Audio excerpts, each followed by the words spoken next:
La mondialisation est à l'origine d'une hiérarchisation des territoires. Elle met en concurrence les territoires et les sélectionne en intégrant certains au processus de la mondialisation économique et en excluant d'autres. La carte que nous allons vous présenter met en lumière l'inégale intégration des territoires dans la mondialisation. Avant toute chose, nous allons définir précisément ce qu'est la mondialisation. Elle peut se définir comme un processus dans lequel les échanges de biens et de services capitaux, hommes et cultures se développent à l'échelle de la planète et créent des intégrations de plus en plus fortes entre différentes parties du monde. Par conséquent, pour répondre à la problématique soulevée par cette carte, nous utiliserons deux grands axes, en présentant tout d'abord les territoires très intégrés et les territoires en marge ou en intégration dans la mondialisation. Ainsi, pour débuter, on peut apercevoir sur la carte colorée en rouge les trois pôles de puissance et les pays qui leur sont associés. Les pôles de la puissance constituent le moteur et les centres d'impulsion de l'économie mondiale. En effet, on peut remarquer sur la carte qu'ils sont essentiellement présents en Europe, en Amérique et en Asie. De plus, on voit sur la carte, colorée en rose, les pays émergents représentés essentiellement par les BRICS, Brésil, Inde, Chine et Afrique du Sud. Ce sont des pays émergents car ils sont en marge de la mondialisation et se sont intégrés aux grands circuits mondiaux. Ils ont, pour la plupart, une forte croissance économique qui est néanmoins en ralentissement. La mondialisation entraîne une réticulation des territoires du monde, c'est-à-dire qu'elle les met en réseau. Pour illustrer ces liens, on peut voir sur la carte qu'ils sont représentés par des flèches rouges. Ce sont des flux majeurs de diverses natures.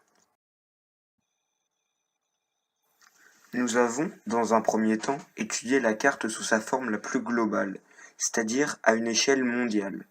Nous allons maintenant, dans un second temps, étudier la carte sous une échelle régionale.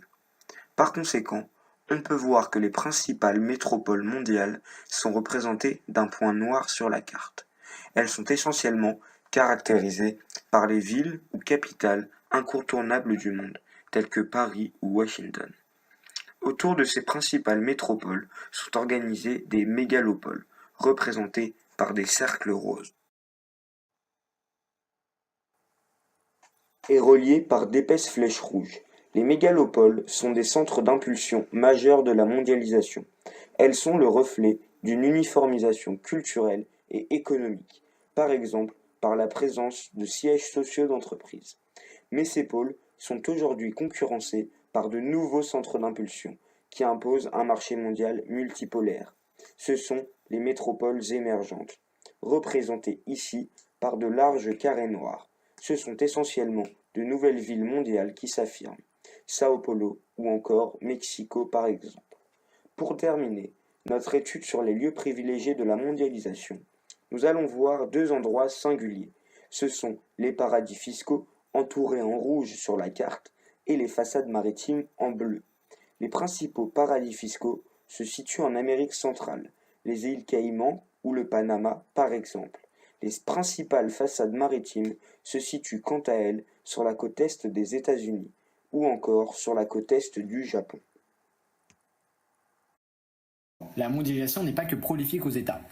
En effet, elle crée une hiérarchisation des territoires et en découle des territoires plus ou moins intégrés. Tout d'abord, nous avons des périphéries indispensables à la mondialisation représentées par une astérisque rouge comme la Somalie ou l'Afghanistan, qui sont des pays producteurs de pétrole. On parle alors de l'organisation des pays exportateurs de pétrole et cette ressource est évidemment essentielle à la mondialisation, pour le transport par exemple. Il y a aussi des territoires qui s'intègrent de manière illégale, ici en vert foncé, à l'image des pays en développement, PED, tels que la Mongolie, le Pakistan ou bien l'Algérie. Puis il existe des pays en marge d'intégration, en vert clair. Cette intégration s'effectue de manière plutôt faible et ponctuelle. On parle des pays les moins avancés, PMA, ou des pays les plus pauvres. Ils sont principalement localisés sur le continent africain et connaissent de réelles difficultés pour s'intégrer, car ils sont très peu aidés par les pays intégrés ou développés. On parle notamment du Soudan, de la République démocratique du Congo ou même du Mali. Ces difficultés d'intégration sont dues à plusieurs facteurs connus, comme la présence de conflits extérieurs ou intérieurs devenus permanents sur les territoires concernés. Ici désignés par un quadrillage noir sur le croquis, ce sont des pays comme l'Angola, la Libye ou même le Venezuela. Enfin, l'enclavement des territoires entourés en noir concerne principalement les pays les moins avancés, PMA précédemment cités. Mais il y a aussi des territoires qui font volontairement le choix de se fermer à la mondialisation, tels que la Corée du Nord.